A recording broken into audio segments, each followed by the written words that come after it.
नमस्कार, मंडल news bulletin में आपका स्वागत है। आइए पेश करते हैं आज के कुछ प्रमुख व मुख्य समाचार।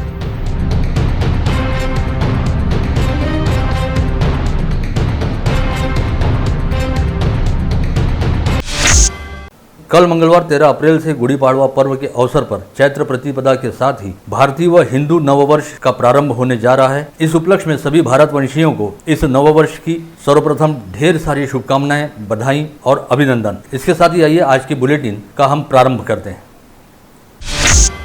राज्य में इस समय कोविड संक्रमित मरीजों की संख्या बड़ी तेजी से बढ़ रही है। ऐसे में गुड़ी पाड़वा के बाद 14 अप्रैल से समूचे राज्य में अमरावती पैटर्न का लॉकडाउन लगाया जा सकता है। यह लॉकडाउन 7 अथवा 14 दिन का हो सकता है, जिसके बारे में समय पर घोषणा की जाएगी। राज्य में कोविड संक्रमण के मौजूदा हालात को देखते हुए सीएम ठाकरे द्वारा विगत 3 दिनों से लगातार चर्चा हेतु विचार विमर्श करने के लिए बैठकें की जा रही है, जिसके तहत शनिवार को सर्वदलीय बैठक हुई और रविवार को टास्क फोर्स के साथ बैठक ली गई। वहीं सोमवार को सीएम ठाकरे ने अपने सहयोगी मंत्रियों के साथ लॉकडाउन के संदर्भ में ऑनलाइन बैठक करते हुए विचार विमर्श किया, जिसमें कई मंत्रियों ने लॉकडाउन के पक्ष में अपने विचार व्यक्त किए। ऐसे में पूरी संभावना है कि आगामी 14 अप्रैल से राज्य में 7 या 14 दिन का लॉकडाउन लागू किया जा सकता है, जिसके लिए अमरावती पैटर्न पर अमल किया जाएगा। फरवरी माह के दौरान अमरावती जिले में लॉकडाउन लागू किया गया था, जिसके बाद अमरावती जिले में कोविड पॉजिटिविटी रेट एवं कोविड संक्रमण की वजह से होने वाली मौतों का आंकड़ा कम हुआ था। ऐसे में अब कुछ संशोधनों के साथ समूचे राज्य में अमरावती पैटर्न के हिसाब से लॉकडाउन लागू किया जाएगा।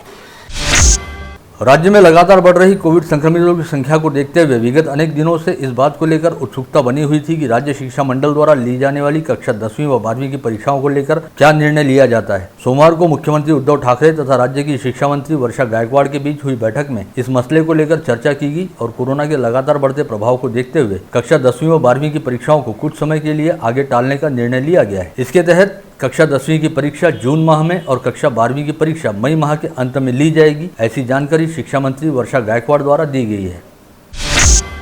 राज्य में इस समय कोविड संक्रमण की स्थिति को देखते हुए नगर विकास विभाग द्वारा राज्य की सभी महानगर पालिका, नगर परिषद व नगर पंचायत में स्थायी समिति व विषय समिति के सभापति व सदस्यों के चुनाव स्थगित करने का निर्णय घोषित किया गया है। इस बारे में जारी आदेश में नगर विकास विभाग द्वारा कहा गया है कि मौजूदा हालात के मद्देनजर अगले आदेश तक चुनाव स्थगित रहेंगे और 1 माह बाद कोविड संक्रमण से संबंधित हालात की समीक्षा करते हुए चुनाव करवाने के बारे में कोई फैसला लिया जाएगा। इस समय जहां एक और कोविड संक्रमण की स्थिति को नियंत्रित करने हेतु समूचे राज्य में 5 अप्रैल से 30 अप्रैल तक लॉकडाउन लागू किया गया है, वहीं इस लॉकडाउन को लेकर व्यापारियों एवं आम नागरिकों में जबरदस्त संभ्रम का माहौल है। शहर के बाजारों में जिस तरह की भीड़भाड़ दिखाई दे रही है, उसे देखते हुए हर कोई एक दूसरे से पूछ रहा है कि आखिर लॉकडाउन है भी अथवा नहीं। साथ ही रोजाना सरकारी स्तर पर हो रही अलग अलग बातों को लेकर भी लोगों के मन में यह संभ्रम है कि यह लॉकडाउन खुलेगा अथवा लॉकडाउन के तहत और अधिक कड़ा लॉकडाउन लगाया जाएगा। इस समय भले ही सरकार की ओर से आगामी 30 अप्रैल तक लॉकडाउन लागू किया गया है और कोरोना के बढ़ते संक्रमण को देखते हुए जमावबंदी कानून व प्रतिबंधात्मक नियमों पर कड़ाई पूर्वक अमल करने की बात कही जा रही है, लेकिन सोमवार को शहर के प्रमुख बाजार पेठों में कहीं पर भी लॉकडाउन जैसी कोई बात दिखाई नहीं दी, बल्कि शहर के सभी प्रमुख व्यापारिक क्षेत्रों व मार्गों पर लोगों की तौबा भीड़ पूरा दिन दिखाई दी। शहर में जगह जगह पर हजारों वाहन पार्क किए हुए दिखाई दिए। ऐसे में सबसे बड़ा सवाल ये है कि जब जीवनावश्यक वस्तुओं की दुकानों को छोड़कर अन्य सभी दुकानें पूरी तरह से बंद है, तो फिर हजारों लोगों की भीड़ शहर के व्यापारिक क्षेत्रों में क्या कर रही है। सवाल पूछा जा रहा है कि कहीं ऐसा तो नहीं कि शहर में कई दुकानों के मुख्य शटर तो बंद हैं, किंतु बंद शटर के पीछे व्यापारिक व व्यावसायिक कामकाज चल रहा है। सोमवार को जयस्तंभ चौक परिसर स्थित तखतमल स्टेट मार्केट में कई दुकानदार अपनी अपनी दुकानों के सामने खड़े थे। साथ ही उनके आसपास उनकी दुकानों के कर्मचारी भी मौजूद थे। ऐसे में यहां पर अच्छे खासे जमावड़े वाली स्थिति पैदा हो गई थी। इस बात की जानकारी मिलते ही कोतवाली थाने की एक टीम तुरंत ही तखतमल मार्केट परिसर पहुंची और पूरे मार्केट परिसर को खाली कराया गया।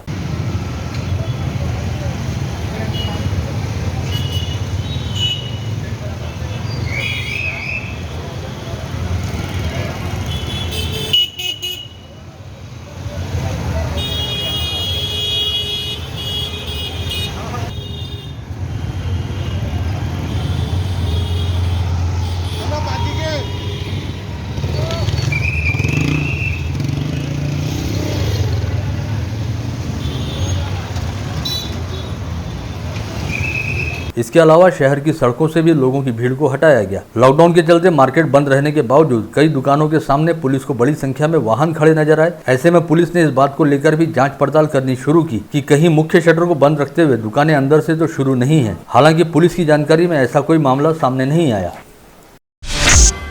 विगत सप्ताह कई व्यापारी संगठनों ने राज्य सरकार को लॉकडाउन खत्म करने का अल्टीमेटम देते हुए चेतावनी दी थी कि यदि ऐसा नहीं होता है तो 9 अप्रैल से समूचे राज्य में व्यवसायियों द्वारा अपनी दुकानें खोल दी जाएंगी। पश्चात व्यापारियों का साथ देने हेतु भारतीय जनता पार्टी इस आंदोलन में कूद पड़ी और लॉकडाउन के खिलाफ दुकानें खोलने वाले व्यापारियों को सुरक्षा कवच देने की घोषणा की। साथ ही शुक्रवार 9 अप्रैल को भाजपा के कई पदाधिकारी दुकानें खुलवाने हेतु शहर के बाजारों में भी निकल पड़े, लेकिन भाजपा के इस आंदोलन को व्यापारियों का कोई विशेष साथ या प्रतिसाद नहीं मिला। ऐसे में भाजपा की अच्छी खासी किरकिरी हुई। इस बीच व्यापारी संगठनों ने राज्य के मुख्यमंत्री उद्धव ठाकरे से चर्चा की थी, जिसमें सीएम ठाकरे ने व्यापारियों से लॉकडाउन में शिथिलता देने हेतु 2 दिनों का समय मांगा था और व्यापारियों ने 2 दिन का समय देते हुए 12 अप्रैल को दुकान खोलो आंदोलन करने की चेतावनी दी थी। लेकिन सोमवार 12 अप्रैल को भाजपा ने व्यापारियों के पक्ष में कोई आंदोलन नहीं किया। वहीं दूसरी ओर इन 2 दिनों के दौरान लॉकडाउन में शिथिलता देने की बजाय मुख्यमंत्री उद्धव ठाकरे लगातार लॉकडाउन को कड़क करने के बारे में चर्चा एवं बैठकें कर रहे हैं, किंतु भारतीय जनता पार्टी की ओर से इसके खिलाफ भी कोई आंदोलन नहीं खड़ा किया गया। ऐसे में वही कहावत चरितार्थ होती दिखाई दे रही है कि दूध का जला छाछ भी फूंक फूंक कर पीता है।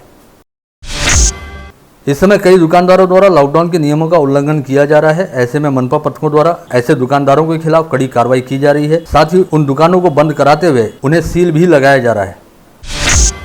विगत कुछ दिनों से अमरावती शहर व जिले सहित संभाग के सभी जिलों में कोविशील्ड वैक्सीन की जबरदस्त किल्लत देखी जा रही थी और कोविशील्ड वैक्सीन की डोज खत्म होने की वजह से कोवैक्सीन के जरिए ही कोविड टीकाकरण का काम किया जा रहा था। साथ ही कोवैक्सीन की खेप भी सीमित रहने की वजह से कई कोविड टीकाकरण केंद्र भी बंद किए गए थे। इस स्थिति के मद्देनजर स्थानीय जिला प्रशासन व जिला स्वास्थ्य महकमे द्वारा राज्य सरकार से कोविशील्ड वैक्सीन के 4.5 लाख डोज मांगे गए थे, लेकिन राज्य सरकार द्वारा गत रोज पुणे की सीरम इंस्टीट्यूट से संभाग के 5 जिलों हेतु कोविशील्ड के केवल 99,000 डोज भेजे गए। यह खेप सोमवार की सुबह 5 बजे अकोला स्थित स्वास्थ्य उप संचालक कार्यालय पहुंची, जहां से वैक्सीन के 20,000 डोज अमरावती जिले के लिए भेजे गए, जो सुबह 9 बजे अमरावती स्वास्थ्य प्रशासन को प्राप्त हुए। इसके अलावा अकोला जिले को 15,000, वाशिम जिले को 20,000, बुल्ढाना जिले को 25,000 व यवतमाल जिले को 19,000 कोविशील्ड के डोज वितरित किए गए हैं। अमरावती संभाग में अब तक 6,70,815 लोगों को कोविड प्रतिबंधात्मक वैक्सीन के डोज लगाए जा चुके हैं, जिसमें से 68,542 लोगों ने पहला डोज लगवाने के साथ ही दूसरा डोज भी लगवा लिया है। यानी अब तक कुल 7,39,357 कोविड प्रतिबंधात्मक डोज लगाए जा चुके हैं। निजी अस्पतालों द्वारा कोविड प्रतिबंधात्मक उपचार के लिए दवाई, ऑक्सीजन एवं सेवा दर सरकार द्वारा निर्धारित किए गए हैं। अस्पताल प्रबंधन की ओर से इसका कड़ाई के साथ पालन हो रहा है अथवा नहीं, इसकी जांच हेतु स्वतंत्र जांच पथक का गठन किया गया है। इस आशय की जानकारी देते हुए जिलाधीश शैलेश नवाल द्वारा जांच पथक के लिए विशिष्ट दिशा निर्देश भी जारी किए गए हैं। विगत 3 वर्षों के दौरान जिला वार्षिक योजना के तहत अमरावती महानगर पालिका को अग्निशमन सेवा एवं आपत्ति व्यवस्थापन से संबंधित साहित्य खरीदने एवं व्यवस्था करने हेतु 6,73,00,000 रुपए की निधि उपलब्ध कराई गई है, जिसमें से अग्निशमन विभाग द्वारा 2,73,00,000 रुपए मूल्य की साहित्य खरीदी हेतु निविदा प्रक्रिया शुरू की गई है, जिससे 2 फॉर्म टेंडर खरीदे जाएंगे। वहीं शेष 4 करोड़ रुपयों के खर्च एवं योग्य नियोजन हेतु तमाम आवश्यक कदम उठाए जा रहे हैं। इस समय उत्तर प्रदेश के हरिद्वार में कुंभ का आयोजन चल रहा है, जहां पर समूचे देश के साधु संतों एवं सन्यासियों का जमावड़ा है। इस कुंभ के दौरान ही समूचे देश भर में ध्यान योगी के नाम से विख्यात एवं बांसवाड़ा स्थित उत्तम सेवा धाम के उत्तम स्वामी महाराज को पंच अग्नि अखाड़े के महामंडलेश्वर का गौरव प्रदान किया गया है। शनिवार को हरिद्वार में आयोजित पट्टाभिषेक समारोह में ध्यान योगी उत्तम स्वामी जी को यह उपाधि अखाड़े के संत महंतों ने सनातनी परंपरा के अनुसार प्रदान की, जिसके बाद अब उन्हें महामंडलेश्वर ईश्वरानंद जी महाराज के नाम से जाना जाएगा। बता दें कि ध्यान योगी श्री उत्तम स्वामी महाराज मूलतः अमरावती जिले के नांदगांव खंडेश्वर तहसील अंतर्गत लोहगांव के निवासी हैं और लोहगांव में आज भी उनके माता पिता कलावती व देवीदास जी सानप तथा बड़े भाई मधुकर राव सानप व अनिल सानप का परिवार रहता है, जिन्होंने स्वामी जी के महामंडलेश्वर बनने पर हर्ष व आनंद व्यक्त किया है।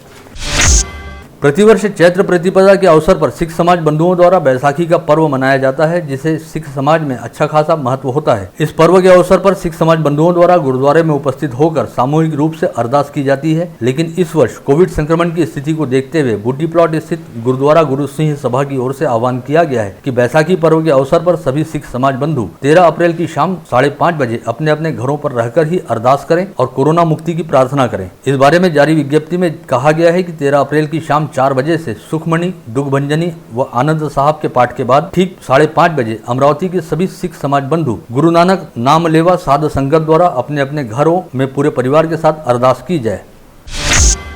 चैत्र अमावस्या व पाडवा के निमित्त कई भाविक श्रद्धालु ओंकारेश्वर दर्शन हेतु जाते हैं और नर्मदा स्नान करते हैं, लेकिन इस बार महाराष्ट्र व मध्य प्रदेश के कई जिलों में कोविड संक्रमण की लहर चल रही है। ऐसे में निमाड़ खंडवा के जिलाधीश अनय द्विवेदी ने बाहरी लोगों को ओंकारेश्वर आने से मना किया है। साथ ही इस बारे में अमरावती के जिलाधीश कार्यालय को भी एक पत्र भेजकर अमरावती जिले के लोगों को ओंकारेश्वर दर्शन व नर्मदा स्नान आने से मना करने हेतु दिशा निर्देश जारी करने के बारे में निवेदन किया है। सोमवार 12 अप्रैल को भी अमरावती जिले में कोविड संक्रमण की रफ्तार बदस्तूर जारी रही। सोमवार को अमरावती जिले में 414 कोविड संक्रमित मरीज पाए गए। इसके साथ ही कोविड संक्रमितों की संख्या बढ़कर 52,792 पर जा पहुंची। रविवार को 24 घंटे के दौरान 7 कोविड संक्रमितों की मौत हुई। जिले में अब कोविड मृतकों की संख्या बढ़कर 718 पर जा पहुंची है। इसके अलावा सोमवार को जिले के कोविड अस्पतालों से 599 मरीजों को कोविड मुक्त हो जाने के चलते डिस्चार्ज दिया गया। जिले में अब तक कुल 48,774 संक्रमित मरीज कोविड मुक्त हो चुके हैं और इस समय कुल एक्टिव पॉजिटिव मरीजों की संख्या 3,300 है, जिनमें से 1,165 मरीज कोविड अस्पतालों में भर्ती हैं। वहीं मनपा क्षेत्र में 603 व ग्रामीण क्षेत्रों में 1,532 मरीज होम आइसोलेशन में रखे गए हैं।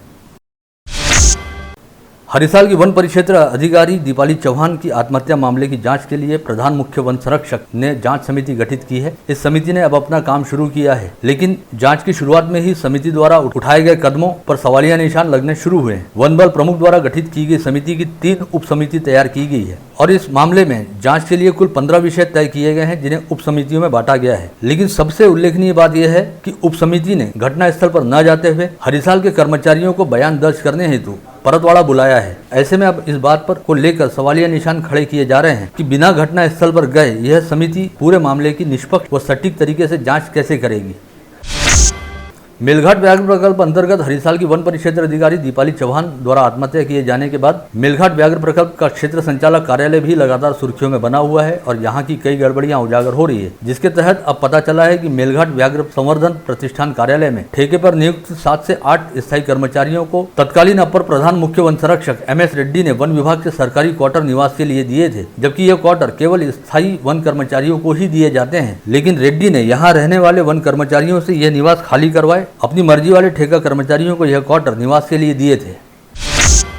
वहीं यह भी पता चला है कि महाराष्ट्र लोक सेवा आयोग की परीक्षा देकर वन परिक्षेत्र अधिकारी पद पर नियुक्त हुई दीपाली चौहान ने 9 साल तक वन विभाग में सेवा देने के बाद अपनी नौकरी छोड़ने तथा दोबारा MPSC की परीक्षा देकर किसी अन्य सरकारी विभाग में नौकरी पाने का निर्णय लिया था, जिसके तहत उन्होंने MPSC की पूर्व परीक्षा हेतु आवेदन किया था और MPSC द्वारा उनका हॉल टिकट भी जारी किया जा चुका था। जिसके बाद उन्होंने पूर्व परीक्षा की तैयारी हेतु उप वन संरक्षक के पास अवकाश मिलने हेतु आवेदन भी किया था, लेकिन इससे पहले ही दीपाली चौहान ने अपने वरिष्ठ अधिकारियों की प्रताड़ना से तंग आकर खुद को गोली मारकर आत्महत्या कर ली।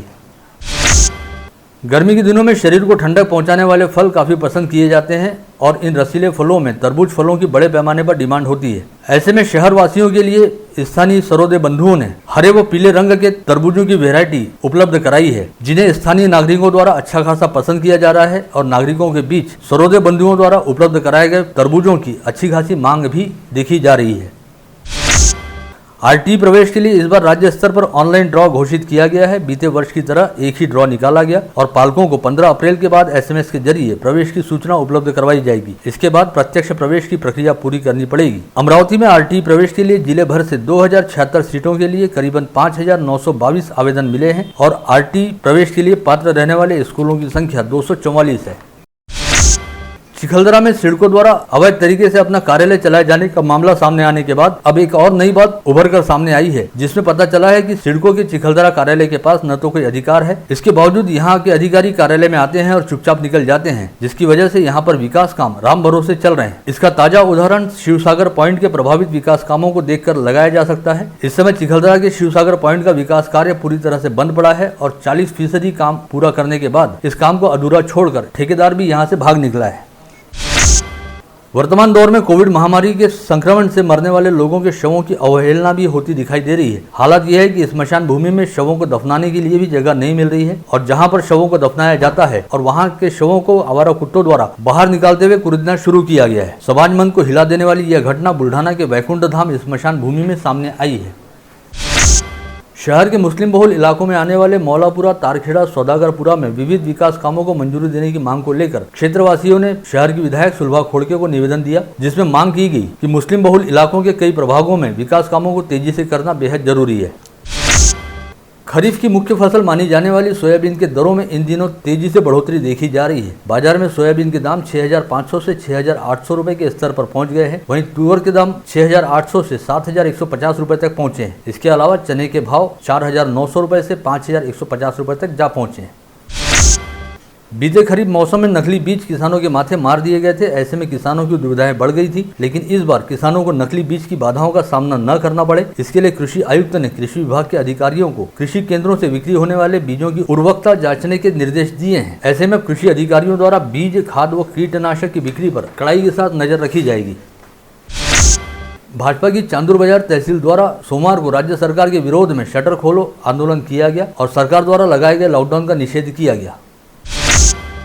इंटीग्रेटेड एग्रीकल्चर रोबोट बनाने का प्रकल्प ठाणे की जोश आर्टिफिशियल इंटेलिजेंस सॉल्यूशन कंपनी द्वारा 6 माह पहले शुरू किया गया था। इस रोबोट से किसानों को काफी राहत मिलेगी। अमरावती की जाधव एग्रो इंडस्ट्रीज तथा ठाणे की जोश आर्टिफिशियल के बीच इस रोबोट को लेकर सामंजस्य करार हुआ है। यह रोबोट खेती किसानी से संबंधित कामों में काफी कारगर सिद्ध होगा और इस रोबोट की वजह से खेती किसानी में लागत काफी घट जाएगी। ऐसे में किसान आत्महत्याओं का प्रमाण भी कम होगा। अमरावती महानगर पालिका द्वारा कुएं से गाल निकालने के लिए 2 करोड़ 40 लाख रुपए की लागत से रेस्क्यू वैन खरीदी गई थी, लेकिन पिछले 7-8 महीने से रेस्क्यू वैन द्वारा कुएं से कीचड़ निकालने और बाकी सारे काम बंद है। ऐसे में रेस्क्यू वैन को दुरुस्त करने की मांग मनपा के नेता प्रतिपक्ष बबलू शेखावत तथा पूर्व महापौर व पार्षद विलास इंगोले ने मनपा आयुक्त से की है।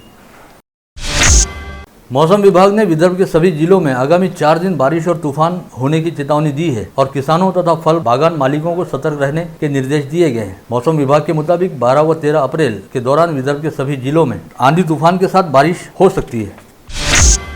इन दिनों जहां एक और पंढरपुर विधानसभा के उपचुनाव की प्रक्रिया शुरू है और उम्मीदवारों के नामांकन पर्चे दाखिल करने हेतु बड़ी बड़ी रैलियां निकाली जा रही हैं और नेताओं की सभाओं में भीड़ जमा हो रही है, उसकी अनदेखी करते हुए राज्य सरकार द्वारा स्थानीय निकाय समितियों में होने वाली स्थायी समिति व विषय समिति के सभापति व सदस्यों के चुनाव पर स्थगिति लाई गई है। ऐसे में सरकार के इस आदेश की खिल्ली उड़ाते हुए भाजपा के अमरावती मनपा सभागृह नेता तुषार भारती ने कहा कि सरकार द्वारा अपना स्थगनादेश जल्द से जल्द वापस लिया जाना चाहिए। आने वाले दिनों में कई तरह के त्यौहार एवं उत्सव हैं। साथ ही इस दौरान कोरोना महामारी का प्रकोप भी दिनों दिन बढ़ता जा रहा है। ऐसी स्थिति में शहर में शांति व सुव्यवस्था को कायम रखने के उद्देश्य से शहर पुलिस आयुक्त डॉक्टर आरती सिंह ने सोमवार को शहर के सभी थानेदारों की उपस्थिति में क्राइम मीटिंग ली, जिसमें उन्होंने पर्व एवं त्योहारों के दिनों में सड़कों पर अकारण उमड़ने वाली भीड़ पर नियंत्रण रखने के निर्देश देने के साथ ही शहर के कई इलाकों में चल रहे अवैध शराब अड्डों पर तत्काल कार्रवाई करने के आदेश भी दिए। स्थानीय पंचवटी चौक स्थित डॉक्टर पंजाबराव देशमुख स्मृति मेडिकल कॉलेज व अस्पताल में सोमवार की सुबह मरीज को भर्ती कर इरविन की ओर वापस जा रही एक एम्बुलेंस में अचानक आग लग गई। इस समय एम्बुलेंस चालक ने समय सूचकता दिखाते हुए एम्बुलेंस को तुरंत सड़क किनारे खड़ा किया, जिससे एक बड़ा हादसा टल गया। पता चला है कि इस एम्बुलेंस में शॉर्ट सर्किट होने की वजह से आग लगी। पुलिस आयुक्त डॉक्टर आरती सिंह के विशेष पथक ने सोमवार की सुबह 10 बजे के करीब फ्रेजरपुरा के वडाली परिसर में छापामार कार्रवाई करते हुए टाटा इंडिगो वाहन सहित देशी शराब का जखीरा जब्त किया। साथ ही पुलिस ने हरप्रीत उर्फ बंटी टाक नामक आरोपी को भी हिरासत में लिया। धामनगढ़ रेलवे के तहसील कार्यालय में जब्त किए गए ट्रक से डीजल चोरी की गई थी। इस मामले में ग्रामीण पुलिस की अपराध शाखा ने 2 नाबालिग को गिरफ्तार कर उनके पास से 145 लीटर डीजल जब्त किया। मनपा में उजागर हुए 2 करोड़ 49 लाख रुपए के शौचालय घोटाला मामले में तत्कालीन लेखाधिकारी प्रेमदास राठौड़ को जिला न्यायालय ने न्यायिक हिरासत सुनाई थी। पश्चात सोमवार को न्यायालय ने उनकी जमानत मंजूर की है। वरुड तहसील से सटे एवं नागपुर जिला अंतर्गत आने वाले नरखेड़ तहसील के खलान गोदरी खेत शिवार के खेत में मूंगफली निकालने का काम कर रही 2 महिलाओं को खेत के कंपाउंड में छोड़े गए विद्युत करंट लगने से घटनास्थल पर ही उन दोनों महिलाओं की मौत हो गई। यह घटना रविवार की सुबह घटित हुई। पुलिस द्वारा मामले की जाँच की जा रही है। खामगांव के आठौड़ी बाजार की सब्जी मंडी में दुकानों को लगी आग में 22 दुकानें जलकर खाक हुई। कोरोना काल में व्यवसायियों का इससे लाखों रुपयों का नुकसान हुआ। ऐसे में सरकार द्वारा अग्निकांड प्रभावितों की मदद करनी चाहिए, इस आशय की मांग व्यापारियों द्वारा की गई है। अमरावती की ग्रामीण अपराध शाखा पुलिस की टीम ने चांदू रेलवे के एरन गांव में कार्रवाई करते हुए आकाश ढोरे नामक युवक के घर में अवैध रूप से रखी हुई तलवार और कुल्हाड़ी को जब्त किया। साथ ही आरोपी युवक को चांदू रेलवे पुलिस के हवाले कर दिया। आप देख रहे थे मंडल न्यूज बुलेटिन। हमारे चैनल को लाइक करें, शेयर करें और हाँ, सब्सक्राइब करना ना भूलें। कल होगी आपसे फिर मुलाकात, तब तक के लिए धन्यवाद।